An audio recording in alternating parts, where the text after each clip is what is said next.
Welcome to Truth and Company Boxing Podcast for another segment of 20 random questions. I'm your host, John the Truth Dioria, and tonight's guest is former professional boxer, the godfather of boxing fitness, and now a celebrity trainer, Michael Olajide. Perfect. That was great pronunciation. Thank you. Well, hopefully, we had some technical difficulties, but hopefully we're past them. Yeah. So now, you off air, you said you were going to tell me a story about how Will Smith said your name. Oh, yeah. So it was funny. You were working. Michael Mann did a movie called Muhammad Ali that Will Smith was the star in way back 2000, something like that. And there's always some clowning around on the set and all that kind of stuff. And he was wanting to know how to pronounce my name and all that kind of stuff. So he learned it. So one day he comes in and somebody asked, well, how do I pronounce your last name to me? Because even the guys who called the fight, they always mess my last name up. The ring announcer, they mess my last name up, the whole thing, except for Michael Buffer. So he goes like this. He goes, he came in one time and somebody asked, and he just come in and he started singing. You know that song, Go Happy Day? Because people always get it phonetically wrong. So he spelled it. It was really brilliant, actually. I never thought of it before he went, it's Olajide, Olajide, Olajide, Olajide. And he started singing this all the way through the set. It was hilarious. We all cracked up. Okay, so now I mentioned that you're actually a celebrity trainer now. So who are some of the celebrities for some of the boxing movies that you've worked with? Oh boy, well, Will Smith for one, and I helped cast it as well. The movie got James Quick, Tony, James Lights Out Tony. What am I talking about? James Light Out Tony is Joe Frazier, and worked with a whole bunch of people there.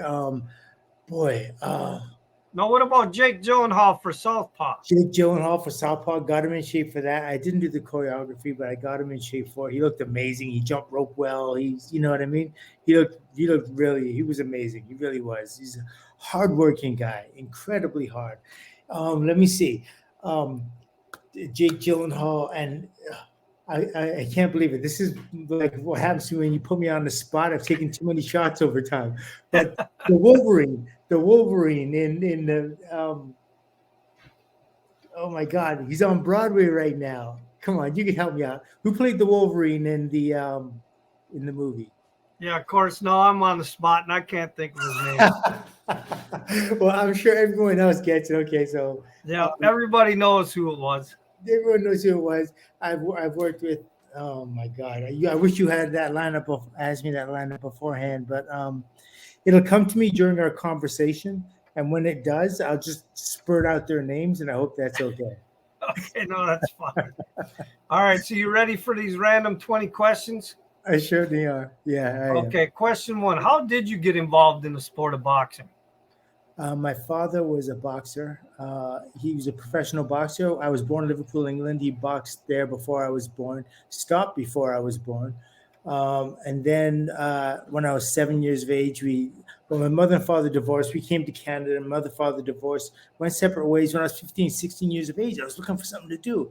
And I really had nothing. I played football, but I was way too scrawny. There's no way I don't think I could have done anything in football. So my sister told me, she goes, yo, Dad has a boxing gym like this. And I didn't see my dad in years. He said, you should go down and check it out. And you know what I mean? Maybe you could be a boxer. And I love Muhammad Ali. I mean, I watched him, Joe Frazier, George Foreman, Ken Norton, all the guys. I just love boxing from the get-go. And so I went down to his gym and I tried it out. And I was like, yeah, I think I could do it. And that's when I started. And if my first month's history of boxing were to be any of I shouldn't have boxed. I should have stopped boxing within the first month. I was that bad. But if you stick with it long enough and you're determined and you love it, and I was watching all the fights on TV. An interesting story.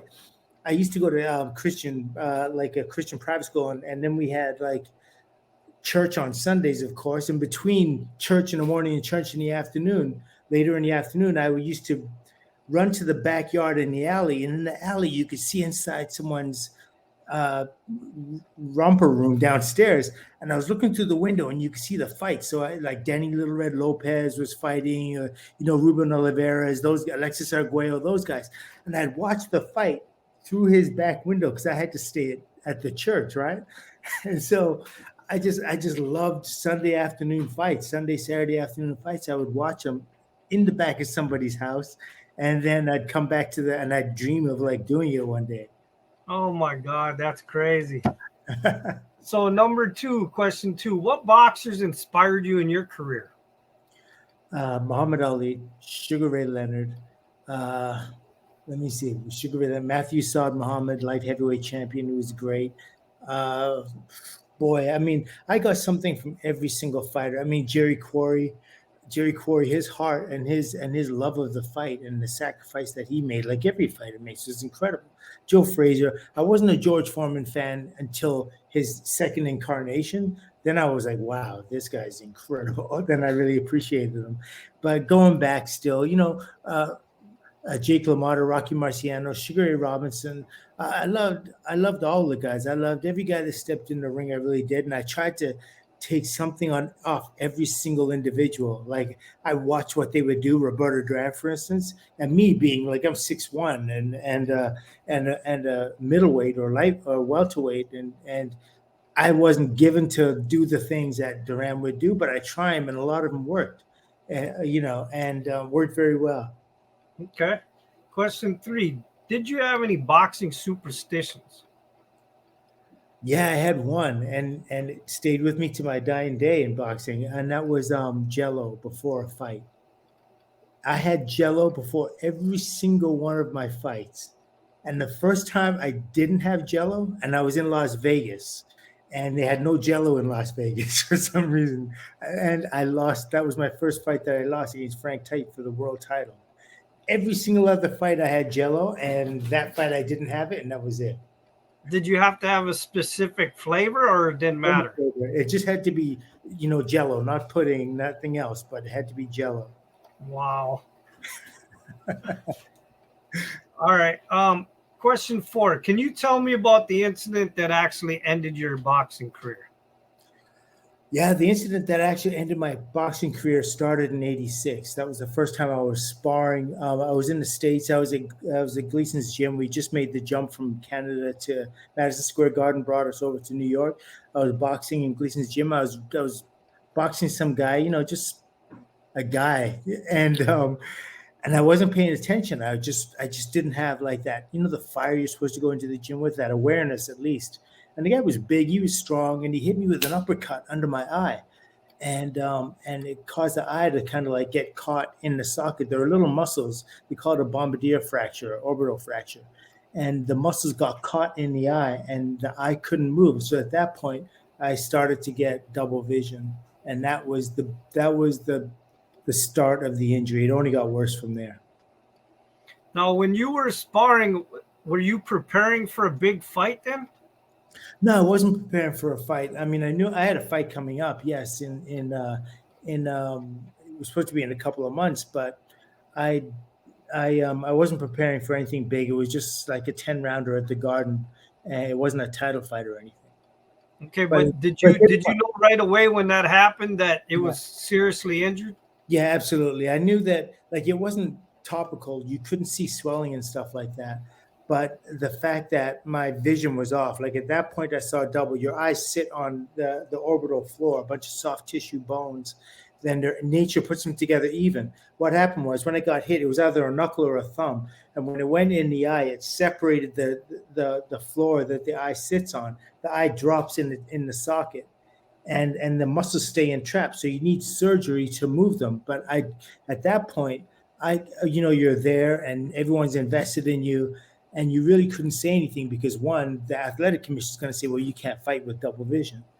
So you have to kind of like keep it on the DL. And so that was my whole balance. So at that point, here's my vision from where I'm at right now and down was double vision. And from there, from here to my right was double vision. But here I had this singularity. I can get everything single.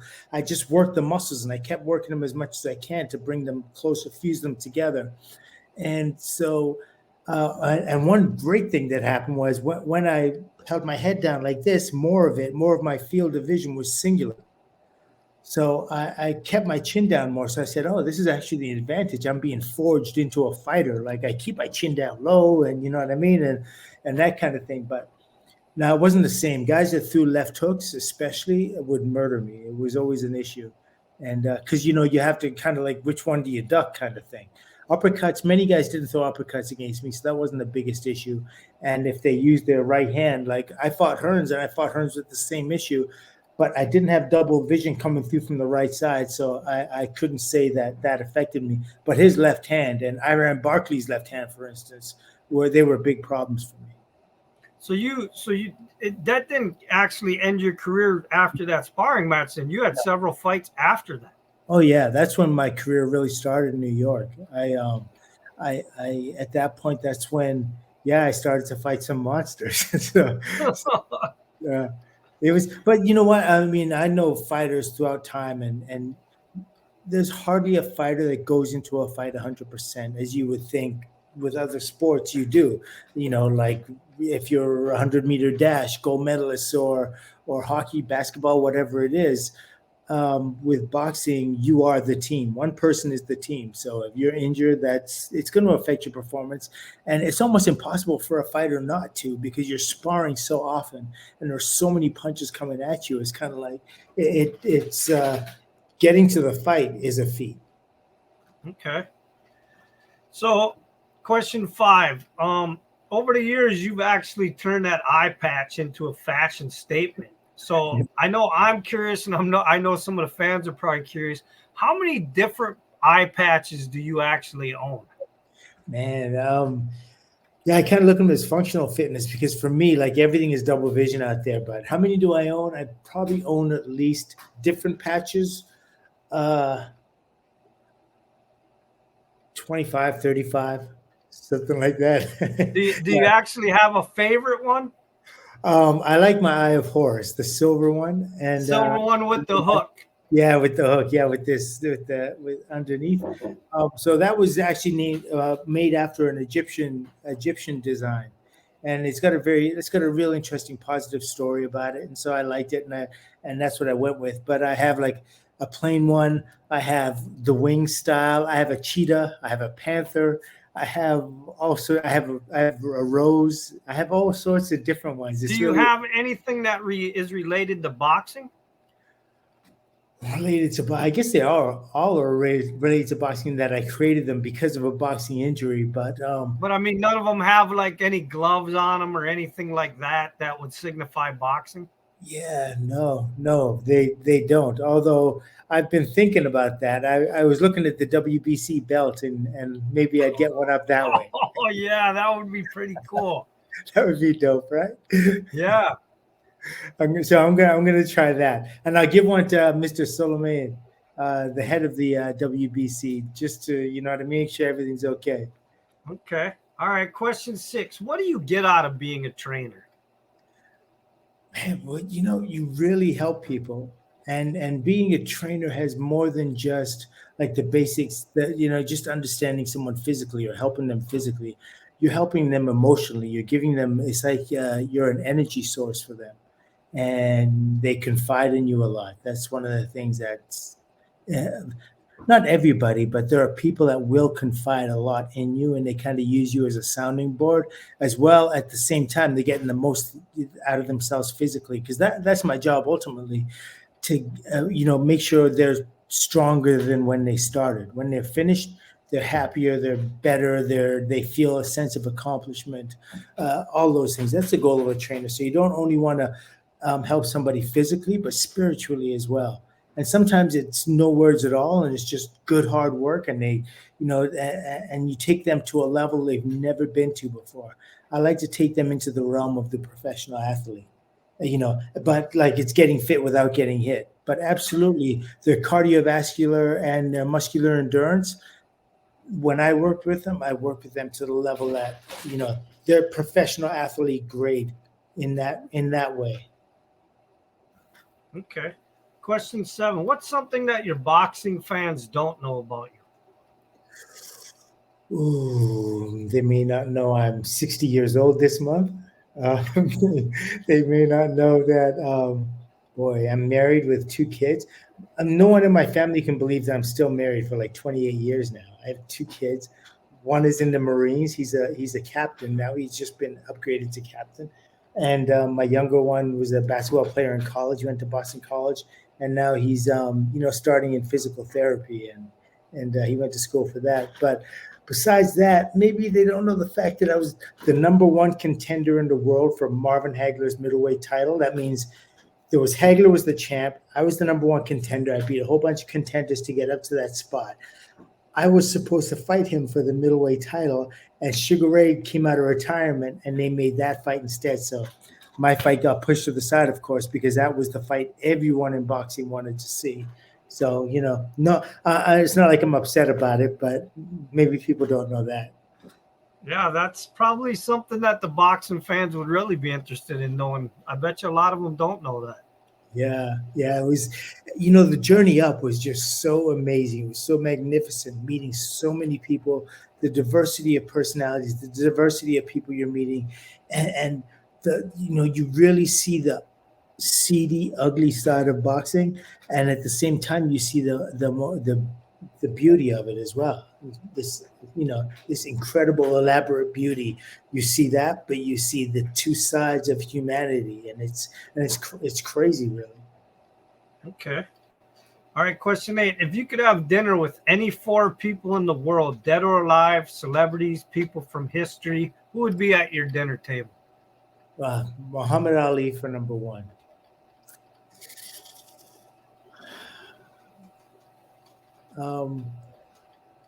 One is really controversial, but I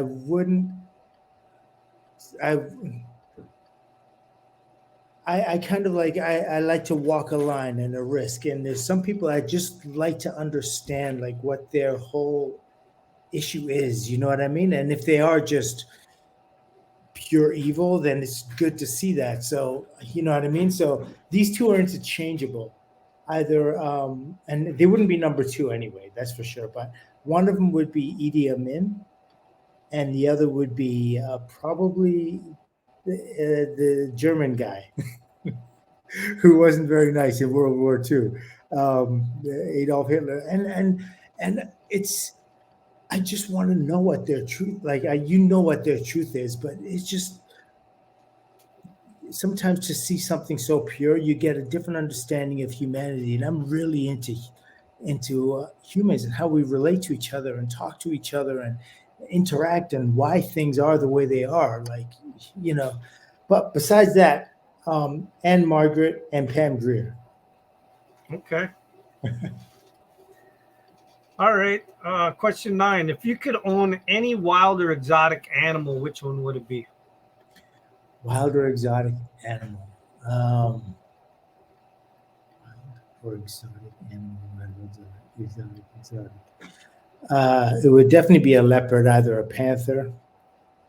But leopards are really beautiful. I love their bodies, the way they move. So yeah, I would have to say leopard. Okay. Question 10. Can you tell me an interesting story from your boxing career? I remember I get an interesting story from my boxing career. Okay, well, I remember the first time I started boxing, and my dad put me in a ring with this kid, and his name was Nelson Ali. And if that wasn't foretell the future for me, he said, "You guys spar, Nelson." And Nelson was like a lightweight, I was a featherweight, and I'd only just started boxing, and so we got in the ring, we started sparring, and all of a sudden he just opened up and he threw a punch and he hit me, and the lights went out and everything was black. And I remember during that blackness, to this very day, I heard my sister's voice. She was there, and I heard my sister's voice screaming, and it was like a horror movie. And so I'm in blackness, and I'm hearing this voice screaming. And then when I come to, I'm sitting on the edge of the ring, and she's asking me if I'm okay. And the whole thing was just this crazy experience, like in a parallel universe. But yeah, that was that one. So was that your first time being knocked out then? That was my first time tasting the other side. Yeah, it was crazy. It's not painful at all, and that's the thing. It's certainly not painful. But it's embarrassing. Like when you realize what's happened to you, it's like you've lost. So you have to at that point show things like humility and understanding, and all of a sudden you're much more compassionate because you had that starch taken out of you. You know what I mean? It's something that every single man born should have to experience. Like a I lot agree. getting put on their butt in front of people, a lot of people, is something every man should understand. And if every man understand that, the world would be a much more balanced place. I trust me on that one. Okay, question 11. Why did you box?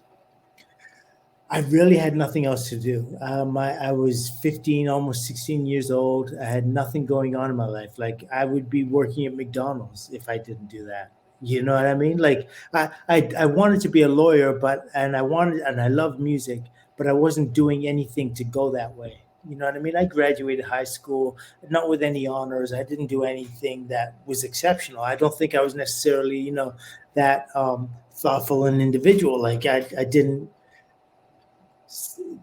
I was inquisitive, but I didn't seek to get those questions answered. You know what I mean? And that's the kind of thing you need in order to do sciences and lawyer, medical, whatever it is. You need to you need to have questions answered. Boxing was something that I was just like, oh well, why not? And I loved it, although it wasn't my passion. Like I felt like I wanted to do it, but I wanted something to do with it.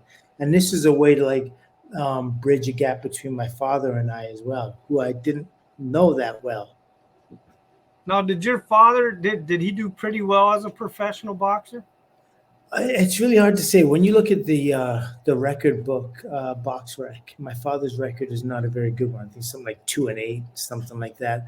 But my mom tells me that he was a good fighter, and so I have to believe my mom. But I don't think.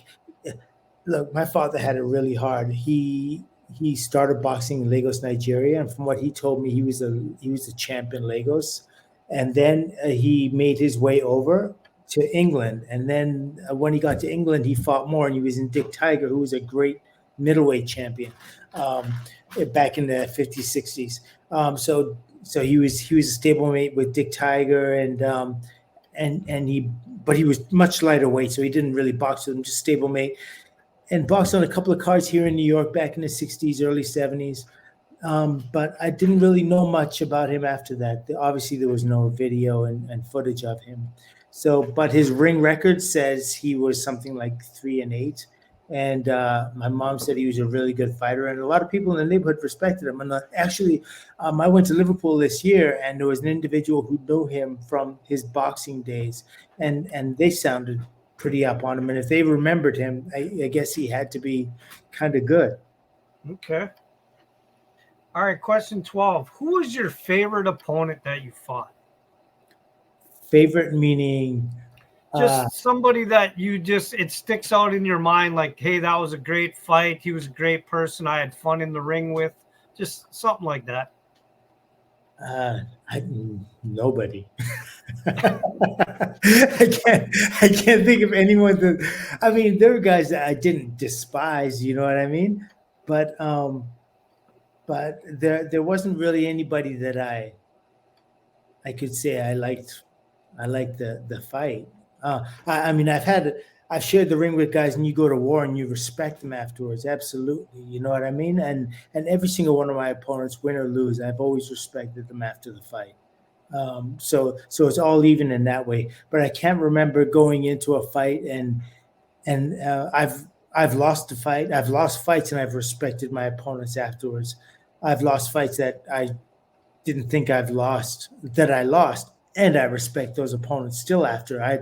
My position is with like the judges, for instance. I'd be like, I don't get what you guys are doing, or the athletic commission, but other than that, that's really about it. Everyone's on the level. Okay. Question 13. If you had to spend 30 days in a jail cell, what comedian would you choose to be your cellmate? Wow. No, you're going to get me on the name thing again. There's one dude. He's hilarious. Well, of course, Kevin. What's his name? You know what I mean? Kevin, the little Hart? Kevin Hart. He's hilarious. So yeah, obviously him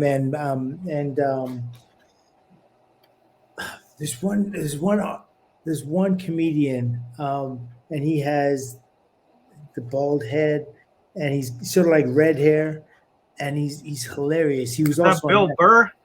Bill Burr. Yes, he's hilarious. That kid. So between those two, and then I mean there are plenty more, but Okay. Question 14. Is there any conspiracy theories that you believe in? no. No, I believe everything that. Well, what kind of conspiracy theory do you mean? Well, I mean, like, okay, there's a lot of different questions about the JFK shooting, about aliens. Yeah, There's what's another one? Big conspiracy theory, Area 51. yeah. Um, what's some of the other conspiracies? I had one on my mind earlier, now I can't remember what it was. Just the moon landing. There's Yeah. another one, whether Oh we went there or yeah, not, things like that's that. crazy. I have friends that and blood relatives that swear by these things. The aliens brought the pyramids and all this that kind of stuff. I'm just like, no, it's really not that convoluted. You know what I mean? It's really mad simple, and everything is self-explanatory. It's just whether you choose to believe the explanation or not. And I guess this Earth is this planet, this whole rock. This is born of contradiction. Like everything is a contradiction of something else, and you need to keep in balance. It needs 50% night and 50% day. 50%, a big percent of the world is wet, a big percentage is dry. You got to have everything there. And so with human beings, it's the same thing. You have people that believe, people that don't believe, but I'm not a conspiracy, theorist at all. I Okay. I put nothing in. Question 15. If you had the ability to cure one disease, what disease would you choose to cure? Ignorance. That's a good one. Absolutely ignorance. I've never actually looked at that as a disease, but that makes total sense to me once you just said it. Thank you. Yeah, it's just so frustrating. It's so frustrating. It's the biggest problem in the world today. Human beings can solve so many things, and we do solve so many things with ignorance. Imagine if it didn't exist, and I guess some things get created because of ignorance. You know what I mean? It's like some people like, well, I'm going to prove this person wrong, and they're diligently like working towards an answer and balance. But yeah, ignorance is my number one disease. Okay. Question 16. Who was the hardest puncher you've ever faced in the ring, in a fight or sparring? Oof. Wow. There's a few of them. They're all hit the same level. Just like there are different types of punches in this world. Like some are numbing punches. They hit you and they hit a nerve. And then there are some that hit you and they just kind of like, it's almost like the ocean rushing to one side of the earth and everything rocks the other side. So Tommy Hearns is very much like Novocaine. Like he hits you and you're still aware of everything. You're not in another place. You're very much aware. You see things, but your body's reacting in ways that you didn't. Like he hits a nerve and causes your body to do different things. That's one. Aaron Barkley's very heavy-handed, so it's almost like he bludgeons you when he hits you. It's like he hits you with a heavy weight, and it pushes your brain to the other side of your cranium, and so everything sweeps over there, sweeps back, and still you know where you are, but it's like it fades back to you, like your consciousness fades back to you, and you want to get that fade. You want to come back before the referee counts to 10 kind of thing, because you need to get your motor skills back together. So there's that. I fought a guy named Don Lee, and he hit me. He's a southpaw. He hit me on the ear, and he broke my eardrum. And it wasn't even like, it was like an arm motion. He popped my eardrum and knocked my equilibrium off.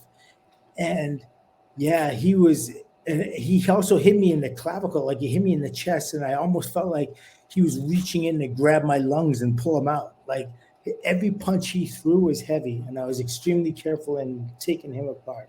So those are the three hardest punches I could were pretty apocalyptic, and their Okay. KO percentage, like Tommy Hearn's KO percentage is probably something like 90%, and this guy Dangerous Don Lee was like he had 25 fights, 24 wins, and 24 knockouts, kind of thing. So, yeah, these guys were punching. Wow.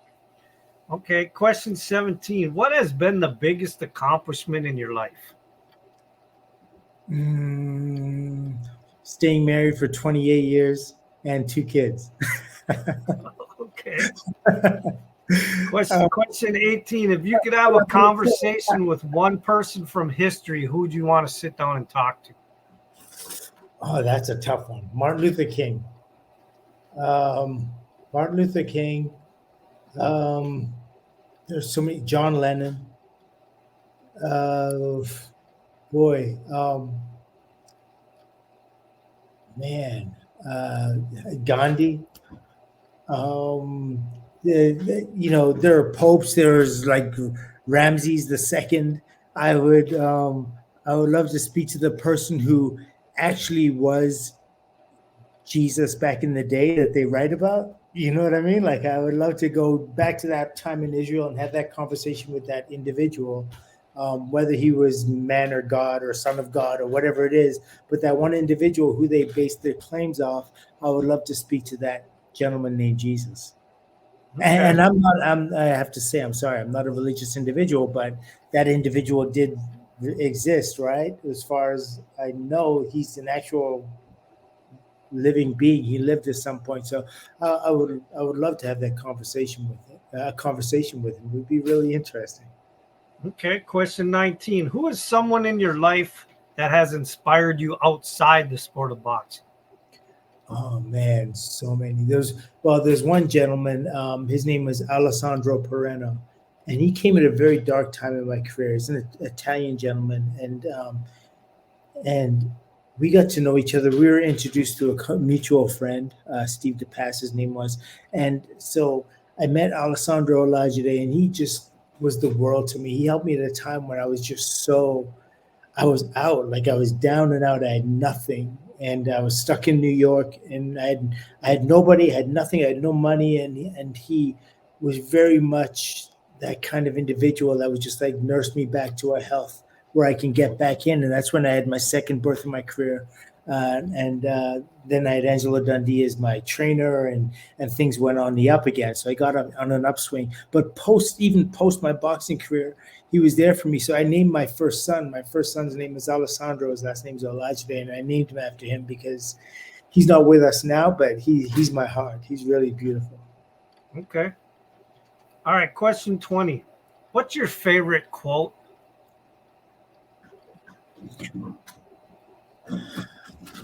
I have a few of them. Into each life, a little rain must fall. That's one. Oh my God.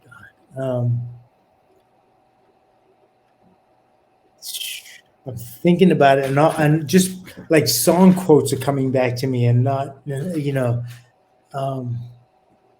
oh my Lord. Oh yes. Okay.